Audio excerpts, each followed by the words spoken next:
नमस्कार, मैं मोहम्मद आसिफ और आप देख रहे हैं SPN 9 न्यूज़। SPN 9 न्यूज़ में आज बातचीत करेंगे महाराष्ट्र के नए मुख्यमंत्री एकनाथ शिंदे के बारे में।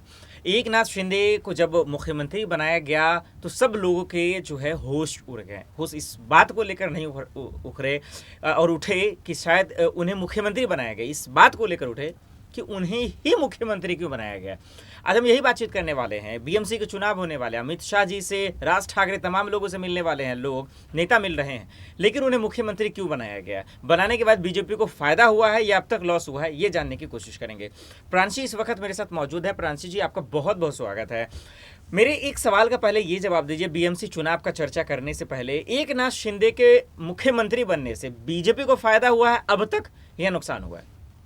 सबसे पहले बहुत बहुत शुक्रिया आसिफ जी आपका। और जैसा कि आप कह रहे हैं कि एकनाथ शिंदे के मुख्यमंत्री बनने से बीजेपी को फायदा हुआ है या फिर नुकसान, तो फिलहाल तो देखा जाए फायदा और नुकसान अभी तो फिलहाल कुछ नजर नहीं आ रहा है। लेकिन यहाँ पर एक पॉजिटिव पॉइंट ये जरूर नजर आया है, जो ओपिनियन पोल्स रखे गए, जो एग्जिट पोल्स देखे हैं, उसमें यही देखा है कि जनता ने सबसे ज्यादा मुख्यमंत्री के तौर पर एकनाथ शिंदे को पसंद किया है महाराष्ट्र में। अब देखा जाए तो ऐसे देखा जाए तो एकनाथ शिंदे टॉप पर आते हुए नजर आ रहे हैं मुख्यमंत्री के तौर पर, और जमीनी स्तर से जुड़कर जिस तरीके से उन्होंने फैसले लिए हैं वो फैसले जनता को काफी पसंद भी आ रहे हैं। तो कहीं ना कहीं लगता है ये बीजेपी के लिए एक बहुत ही बड़ा पॉइंट माना जा सकता है। दूसरी ही तरफ यहाँ पर गौर किया जाए, एक फायदा भी हो सकता है बीजेपी को, क्योंकि उद्धव ठाकरे की जो सरकार गिरी, उद्धव ठाकरे के जो पार्टी के नेता है वो एक एक करके शिंदे गुट में शामिल हो रहे हैं। और अब जो सबसे बड़ी खबर सामने आई है, दूसरे मंत्रिमंडल का जो विस्तार होने वाला है अक्टूबर के महीने में, उसमें अब दूसरे मंत्रिमंडल के गठन में कहीं ना कहीं MVA टूटने का यहाँ पर डर रहा।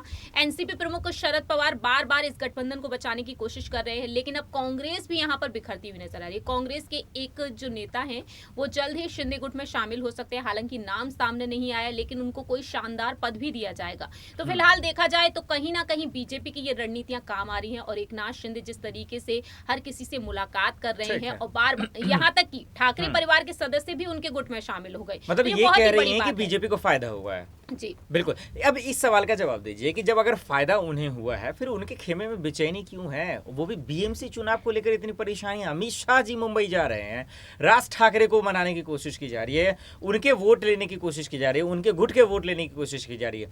भाई आप तो अब तो सरकार बन गई, देश की सबसे बड़ी पार्टी एकनाथ शिंदे के साथ है, फिर भी BMC चुनाव को लेकर इतनी परेशानियां और खलबलियां क्यों हैं उनके खेमे में? देखिए, जिस तरीके से आप कह रहे हैं, तो मैं आपको बता दूं, फिलहाल बीजेपी पर एक आरोप हर तरफ से लग रहा है। वो आरोप ये है कि दूसरे राज्य में जाकर अपनी सफलता के झंडे गाड़ने के लिए बीजेपी सरकार को गिराना चाहती है।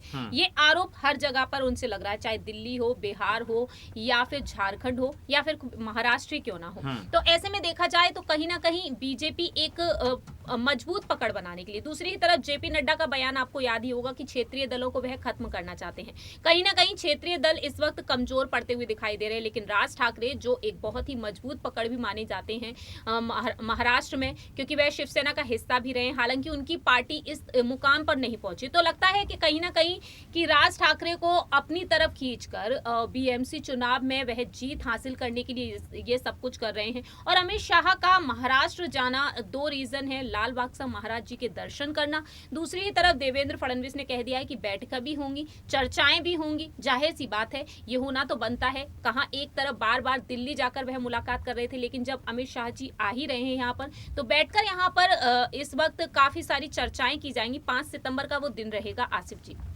BMC चुनाव को लेकर चर्चाएं होंगी, एकनाथ शिंदे के मंत्री को लेकर चर्चाएं होंगी, या देवेंद्र फडणवीस को फिर से CM बनाया जाएगा, इस बात को लेकर चर्चा? देखिए, जैसा कि आपने कहा कि BMC चुनाव को लेकर चर्चाएं होंगी, जाहिर सी बात है, लेकिन देवेंद्र फडणवीस को मुख्यमंत्री बनाने की जो बात है वो आसिफ जी बहुत ही दूर है फिलहाल तो, क्योंकि एकनाथ शिंदे ने इस वक्त तो अभी ऐसा कुछ नहीं किया है।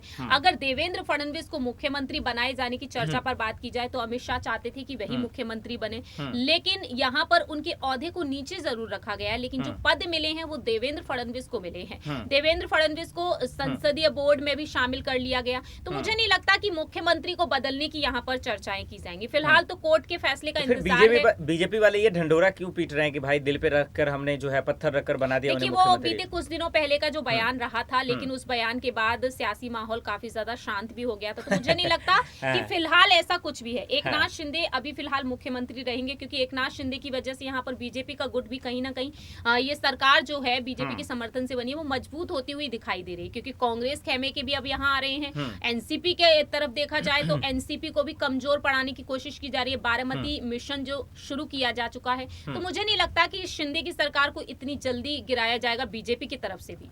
अगर नहीं गिराया जाएगा, इतनी मजबूतियां हैं, इतनी ताकत है, इतने होशमंद हैं, इसके बावजूद फिर शरद पवार वो क्यों कह रहे हैं भाई कि 6 महीना के अंदर ही सरकार गिर जाएगी? किस बेस पे कह रहे हैं वो? क्या उनके खेमे के, उनके गुट के विधायक क्या उनके संपर्क में है क्या? किस वजह से उन्होंने कहा कि 6 महीने के अंदर सरकार गिर जाएगी? देखिए, शरद पवार के बयान की तरफ अगर गौर करेंगे आसिफ जी, तो वो बयान उन्होंने बहुत पहले दिया था, उनके बाद अजीत पवार ने भी दिया था। लेकिन मैं आपको वो भी याद दिला देती हूँ कि बीच में भी उन्होंने एक बयान दिया था जब उनसे यही सवाल पूछा गया था। तो वह कहते हैं मैं कोई ज्योतिष नहीं हूं जो मैं भविष्यवाणी करूंगा, जो मैं ये कहूंगा कि 6 महीने के बाद ही हाँ कंफर्म है ये सरकार गिर जाएगी। तो शरद पवार खुद बैकआउट करते हुए नजर आए हैं, क्योंकि कहीं ना कहीं उन्हें भी समझ आ गया है कि बीजेपी की रणनीति काफी ज्यादा मजबूत है। और अब वह खुद कह रहे हैं कि साल 2024 में लोकसभा चुनाव में हराने के लिए विपक्षी दल एकजुट हो जाएंगे, एकजुट होकर लड़ेंगे तो हम उन्हें हरा सकते हैं। तो आप समझ सकते हैं कि बीजेपी की रणनीति जो है वो कितनी तेज है। और ऐसे में देखा जाए तो बीजेपी की रणनीतियों पर अब यहाँ पर पलटवार देखने को मिल सकता है। अब एक आखिरी सवाल जो है बीएमसी चुनाव को लेकर है, और वो ये है कि चलिए बीजेपी को लेकर बात तो कर लिया, अमित शाह जी से मुलाकात भी करेंगे, तैयारियां भी शुरू कर दी हैं, और कहा भी यही जा रहा है कि एकनाथ शिंदे को राज ठाकरे का पूरा समर्थन मिलने वाला। बहरहाल अगर उनको मिलता है तो थोड़ा सा खेमा उनका और भी मजबूत और बेहतर हो जाएगा। उद्धव ठाकरे के लिए क्या चुनौतियां हैं कुर्सी जाने के बाद? बीएमसी के लिए वो कैसे तैयारी करेंगे? उनका प्लान क्या होगा? क्या उससे पहले कोर्ट का फैसला आ जाएगा?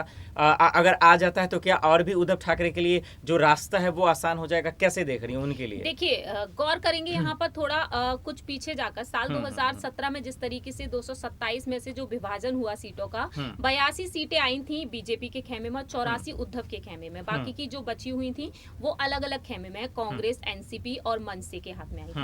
तो उस वक्त का देखा जाए और आज का देखा जाए तो कहीं ना कहीं उद्धव के लिए बहुत ही बड़ी चुनौती बन चुकी है, क्योंकि शिवसेना का एक गुट बीजेपी के साथ है। और ऐसे में देखने को मिल रहा है कि बीजेपी यहाँ पर अब इस बार कड़ी यहाँ पर मजबूती बनाती हुई देखी जा सकती है। सीटों के लिहाज से गौर किया जाए तो उद्धव और बीजेपी में, शिवसेना और बीजेपी में 2 सीटों का महज अंतर था, लेकिन अब मुझे लगता है आसिफ जी अब ज्यादा अंतर देखने को मिलेगा, क्योंकि उद्धव ठाकरे भले ही डंके की चोट पर कह रहे हैं कि अगली बार महाराष्ट्र में शिवसेना की ही सरकार बनेगी, लेकिन बीएमसी चुनाव का क्या?